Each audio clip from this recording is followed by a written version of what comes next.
Hello and welcome back to Bibliobibuli, where we're starting a whole new adventure in A Song of Ice and Fire, Game of Thrones. But fear not, Harry Potter lives within us forever. And there's still going to be magic and fantastic beasts. And Voldemort. No, Voldemort. Voldemort. No. Yes, the Dark Lord.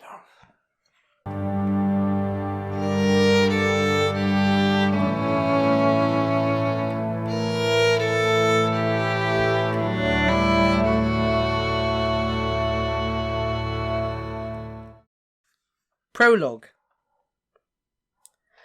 "We should start back," Garrett urged as the woods began to grow dark around them.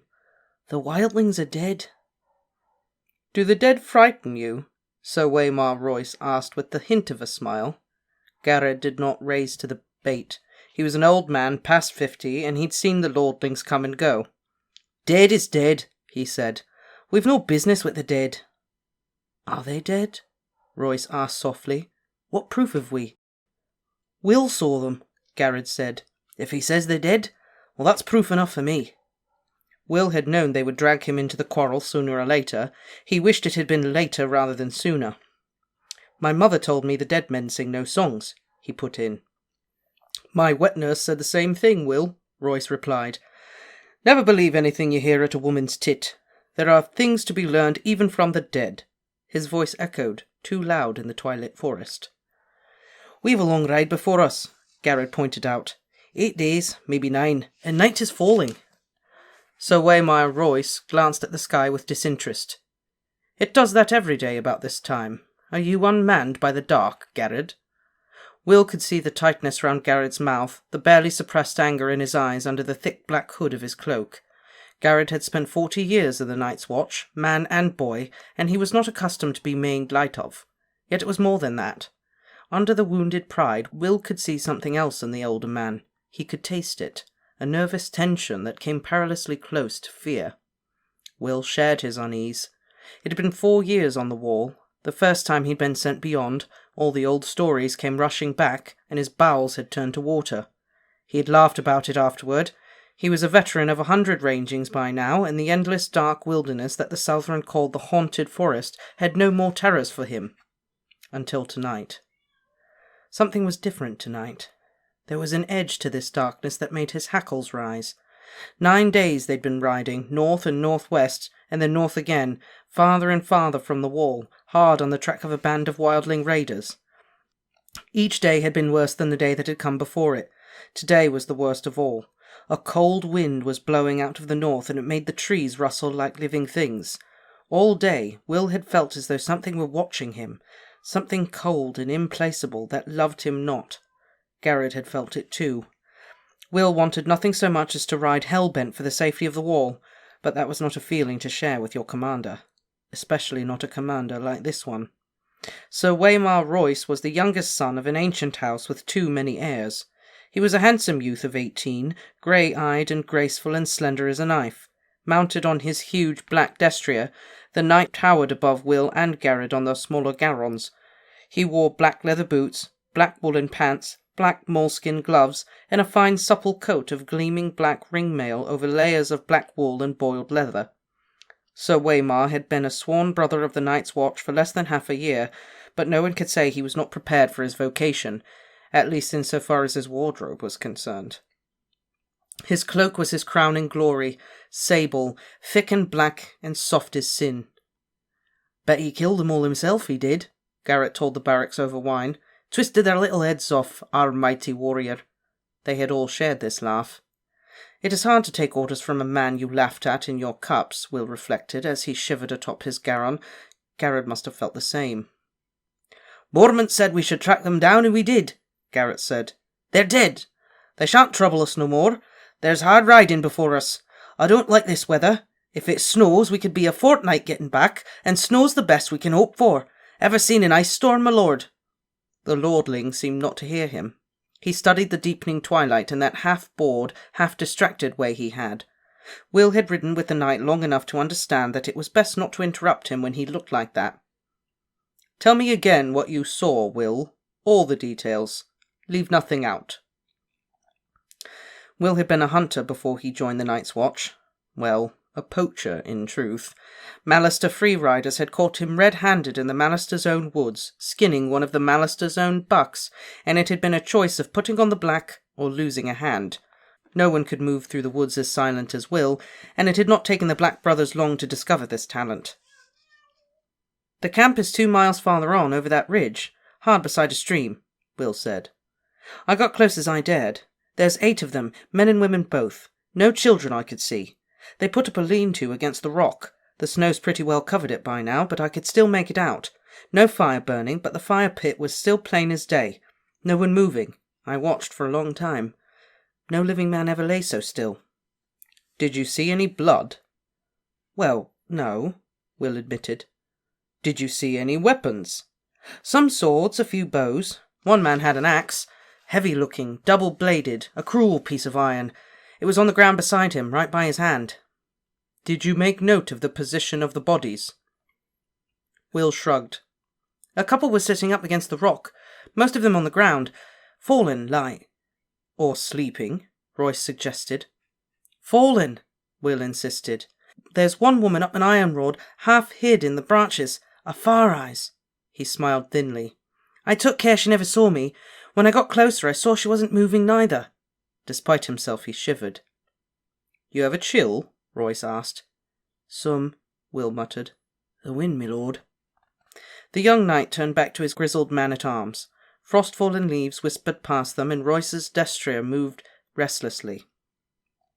"What do you think might have killed these men, Garrod?" Sir Waymar asked casually. He adjusted the drape of his long sable cloak. "It was a cold," Garrod said with iron certainty. "I saw men freeze last winter, and that one before, when I was half a boy. Everyone talks about snows 40 foot deep, and how the ice wind comes howling out of the north, but the real enemy is the cold. It steals upon you quieter than will, and at first you shiver and your teeth chatter, and you stamp your feet and dream of mulled wine and nice hot fires. It burns, it does. Nothing burns like the cold, but only for a while. Then it gets inside you and starts to fill you up, and after a while you don't have the strength to fight it. It's easier just to sit down or go to sleep. They say you don't feel any pain toward the end. First you go weak and drowsy, and everything starts to fade, and then it's like sinking into a sea of warm milk, peaceful like." "Such eloquence, Gerard," Sir Waymar observed. "I never suspected you had it in you." "I've had the cold in me too, lordling." Garrod pulled back his hood, giving Sir Waymar a long look at the stumps where his ears had been. "2 ears, 3 toes, and the little finger of my left hand. I got off light. We found my brother frozen at his watch with a smile on his face." Sir Waymar shrugged. "You ought to dress more warmly, Garrod." Garrod glared at the lordling, the scars round his ear-holes flushed red with anger where Maester Aemon had cut the ears away. "We'll see how warm you can dress when the winter comes." He pulled up his hood and hunched over his garron, silent and sullen. "If Garrett said it was the cold," Will began. "Have you drawn any watches this past week, Will?" "Yes, my lord." There was never a week where he did not draw a dozen bloody watches. What was the man driving at? "And how did you find the wall?" "Weeping," Will said, frowning. He saw it clear enough now that the lordling had pointed it out. "They couldn't have froze. Not if the wall was weeping. It wasn't cold enough." Royce nodded. "Right, lad. We've had a few light frosts this last week, and a quick flurry of snow now and then, but surely no cold fierce enough to kill 8 grown men clad in fur and leather. Let me remind you, with shelter near at hand and the means of making a fire." The knight's smile was cocksure. "Will, lead us there. I would see these dead men for myself." And then there was nothing to be done for it. The order had been given, and honour bound them to obey. Will went in front, his shaggy little garron picking the way carefully through the undergrowth. A light snow had fallen the night before, and there were stones and roots and hidden sinks lying just under its crust, waiting for the careless and the unwary. Sir Waymar Royce came next, his great black destrier snorting impatiently. The warhorse was the wrong mount for ranging, but try and tell that to the lordling. Garrett brought up the rear. The old man-at-arms muttered to himself as he rode. Twilight deepened. The cloudless sky turned a deep purple, the colour of an old bruise, then faded to black. The stars began to come out. A half-moon rose. Will was grateful for the light. "We can make a better place than this, surely," Royce said when the moon was full risen. "Not with this horse," Will said. Fear had made him insolent. "Perhaps my lord would care to take the lead." Sir Waymar Royce did not deign to reply. Somewhere off in the wood, a wolf howled. Will pulled his garron over beneath an ancient gnarled ironwood and dismounted. "Why are we stopping?" Sir Waymar asked. "Best to go the rest of the way on foot, my lord. It's just over that ridge." Royce paused a moment, staring off into the distance, his face reflective. A cold wind whispered through the trees. His great sable cloak stirred behind like something half alive. "There's something wrong here," Garrod muttered. The young knight gave him a disdainful smile. "Is there?" "Can't you feel it?" Garrod asked. "Listen to the darkness." Will could feel it. 4 years in the Night's Watch and he'd never been so afraid. What was it? Wind, trees rustling, a wolf. "Which sound is it that unmans you so, Garrod?" When Garrod did not answer, Royce slid gracefully from his saddle. He tied the destrier securely to a low-hanging limb, well away from the other horses, and drew his longsword from its sheath. Jewels glittered in its hilt, and the moonlight ran down the shining steel. It was a splendid weapon, castle-forged, and new-made from the look of it. Will doubted it had ever been swung in anger. "The trees press up close here," Will warned. "That sword'll tangle you up, my lord. Better a knife." "If I need instruction, I'll ask for it," the young lord said. "Garrod, stay here. Guard the horses." Garrod dismounted. "We need a fire, I'll see to it." "How big a fool are you, old man? If there are enemies in this wood, a fire is the last thing we want." "There's some enemies a fire'll keep away," Garrod said. "Bears and direwolves and other things." Sir Waymar's mouth became a hard line. "No fire." Garrod's hood shadowed his face, but Will could see the hard glitter in his eyes as he stared at the knight. For a moment he was afraid the older man would go for his sword. It was a short, ugly thing, its grip discoloured by sweat, its edge nicked from hard use, but Will would not have given an iron bob for the lordling's life if Garrod pulled it from its scabbard. Finally Garrod looked down. "No fire," he muttered, low under his breath. Royce took it for acquiescence and turned away. "Lead on," he said to Will. Will threaded their way through a thicket, then started up the slope to the low ridge where he'd found his vantage point under a sentinel tree. Under the thin crust of snow, the ground was damp and muddy, slick footing, with rocks and hidden roots to trip you up. Will made no sound as he climbed. Behind him he heard the soft metallic slither of the lordling's ringmail, the rustle of leaves, and muttered curses as reaching branches grabbed at his long sword and tugged on his splendid sable cloak. The great sentinel was right there at the top of the ridge, where Will had known it would be, its lowest branches a bare foot from the ground. Will slid in underneath, flat on his belly in the snow and the mud, and looked down on the empty clearing below. His heart stopped in his chest. For a moment he dared not breathe. Moonlight shone down on the clearing, the ashes of the fire pit, the snow-covered lean-to, the great rock, the little half-frozen stream. Everything was just as it had been a few hours ago. They were gone. All the bodies were gone. "Gods!" he heard behind him. A sword slashed at a branch as Sir Waymar gained the ridge. He stood there beside the sentinel, long sword in hand, his cloak billowing behind him as the wind came up, outlining nobly against the stars for all to see. "Get down!" Will whispered urgently. "Something's wrong!" Royce did not move. He looked down at the empty clearing and laughed. "Your dead men seem to have moved camp, Will." Will's voice abandoned him. He groped for words that did not come. It was not possible. His eyes swept back and forth over the abandoned campsite, stopped on the axe. A huge double-bladed battle-axe still lying where it had been seen last, untouched. A valuable weapon. "On your feet, Will," Sir Waymar commanded. "There's no man here. There's no one here. I won't have you hiding under a bush." Reluctantly, Will obeyed. Sir Waymar looked him over with open disapproval. "I'm not going back to Castle Black, a failure on my first ranging. We will find these men." He glanced round. "Up the tree. Be quick about it. Look for a fire." Will turned away, wordless. There was no use to argue. The wind was moving. It cut right through him. He went to the tree, a vaulting grey-green sentinel, and began to climb. Soon his hands were sticky with sap, and he was lost among the needles.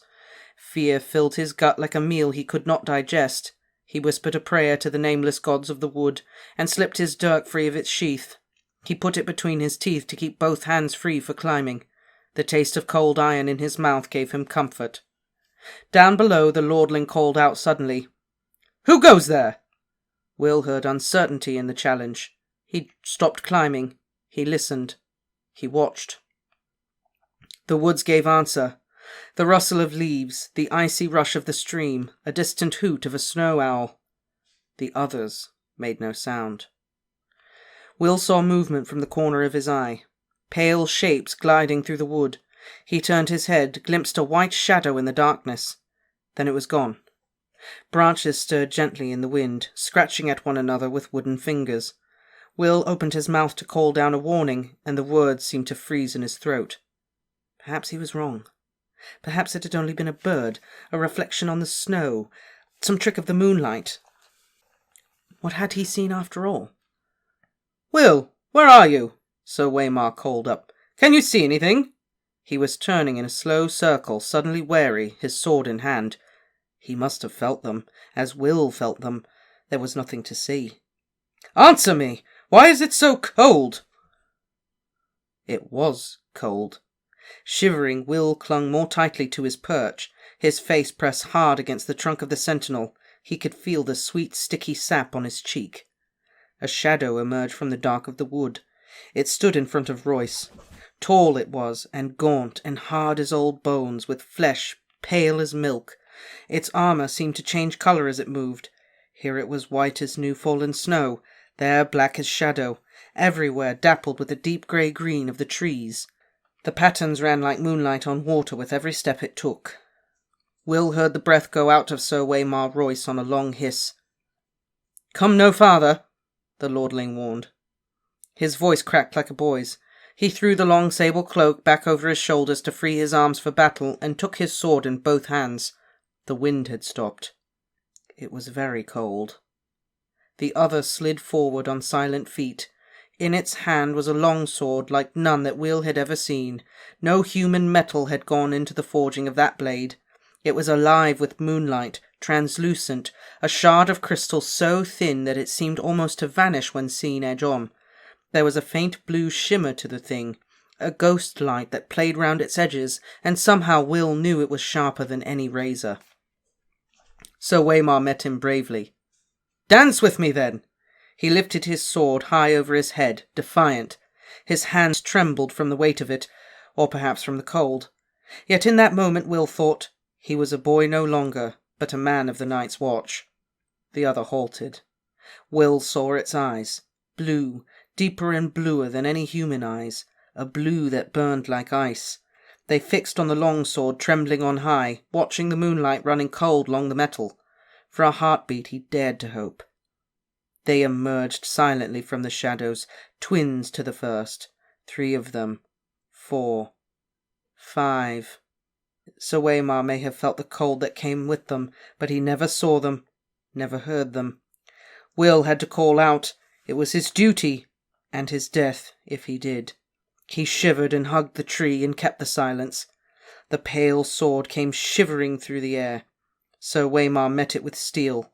When the blades met, there was no ring of metal on metal, only a high, thin sound at the edge of hearing, like an animal screaming in pain. Royce checked a second blow, and a third, then fell back a step. Another flurry of blows, and he fell back again. Behind him, to right, to left, all round him, the watchers stood, patient, faceless, silent, the shifting patterns of their delicate armour making them all but invisible in the wood. Yet they made no movement to interfere. Again and again the swords met, until Will wanted to cover his ears against the strange, anguished keening of their clash. Sir Waymar was panting from the effort now, his breath steaming in the moonlight. His blade was white with frost. The others danced with pale blue light. Then Royce's parry came a beat too late. The pale sword bit through the ringmail beneath his arm. The young lord cried out in pain. Blood welled between the rings. It steamed in the cold, and the droplets seemed red as fire when they touched the snow. Sir Waymar's fingers brushed his side. His moleskin glove came away soaked with red. The other said something in a language that Will did not know. His voice was like the cracking of ice on a winter lake, and the words were mocking. Sir Waymar Royce found his fury. "For Robert!" he shouted, and he came up, snarling, lifting the frost-covered longsword with both hands and swinging it round him in a flat sidearm slash with all his weight behind it. The other's parry was almost lazy. When the blades touched, the steel shattered. A scream echoed through the forest night, and the long sword shivered into 100 brittle pieces, the shards scattering like a rain of needles.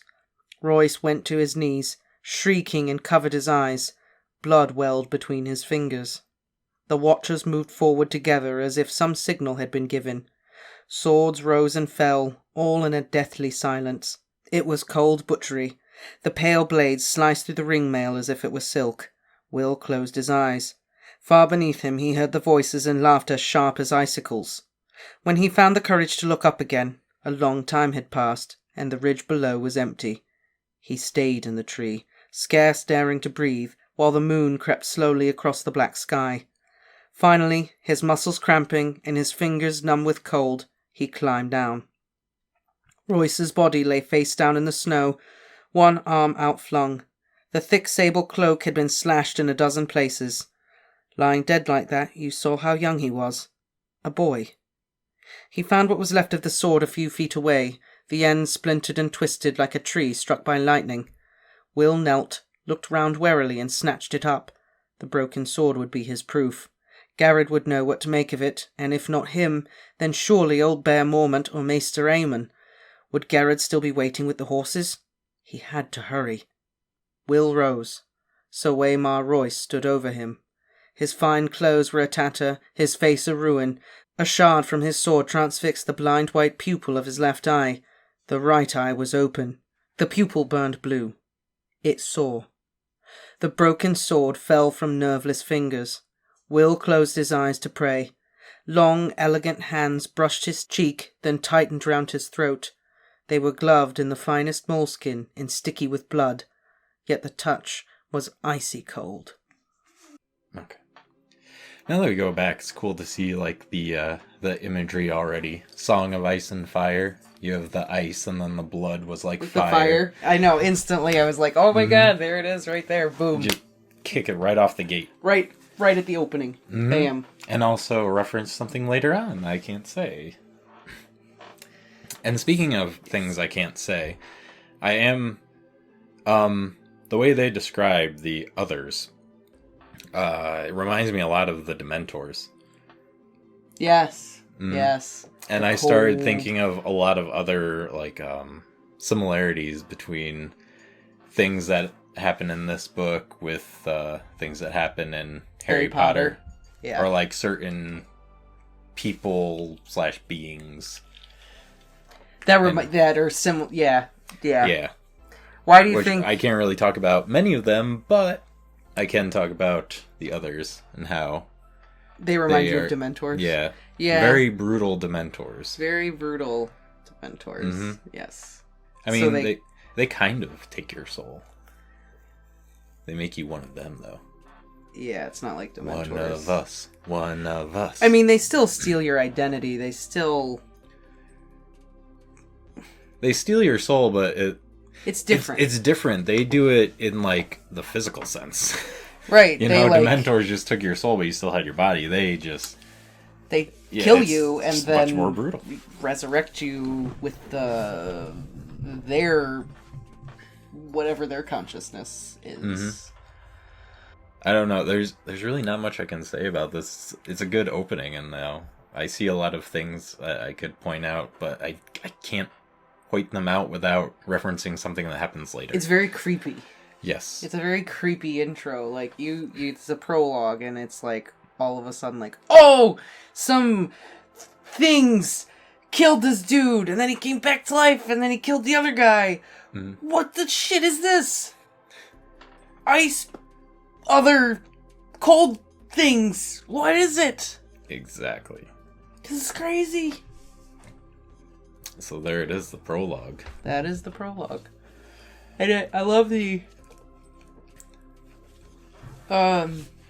picking and choosing of the medieval language structure. Mm-hmm. He's got this very modern writing, but at the same time it has this kind of medieval structure to how they speak, and it's definitely cool. The story about some pet turtles. What? George R.R. Martin began writing this manuscript for Game of Thrones when he was a kid. Mm-hmm. And he wrote it about his pet turtles. Oh. And each turtle had like its own kingdom and stuff. And I gotcha. those were the seeds of what is now A Song of Ice and Fire. Interesting. It basically, this has grown from when he was a kid all the way till, well, when he wrote it. And he still doesn't know how it ends. No. He's had how long, if that's the case? Yeah, but sometimes having a long time to write something or do something can make it worse, because he had more time to come up with more ideas. You know, he had I don't know how old he was when he started writing it, probably like 40-something, 50-something. He's like 60 now, right? I don't know how old he is. Either way, he had a long time to jot down notes, and I think it's harder because you have all these notes from when you were a kid up until now, and then you want to put them together in a coherent way, but you're like, oh, I really want to put this in, but then I also want to put this in, and how do I bring that together? Going through, like, this will be awesome, I like this works here, and then it just starts to be so much. He's like, okay, they all work by themselves, but how do I make them work together type thing. I mean, it took J.K. Rowling 10 years to write all those books, and they all fit very neatly together without any holes. And it's taken him how long to write Winds of Winter, and we don't even have it yet? I know, but I'm saying I think he kind of shot himself in the foot because he took so long to write it, and there's just either way, so much. Not to mention now he has so much influence coming around. That is not a topic of conversation that we need to continue to discuss throughout the entirety of this series, because it'll definitely turn into like a thing if we bring that up. Yes, 100%.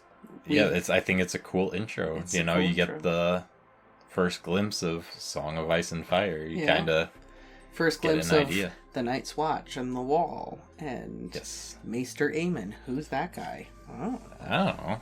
Some dude. Or the bear. Bear Mormont. Who's that? I don't know.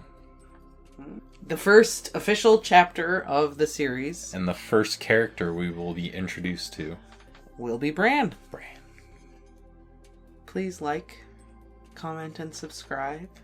And continue down this journey of A Song of Ice and Fire with us. Yes, let's start out strong and let's do this.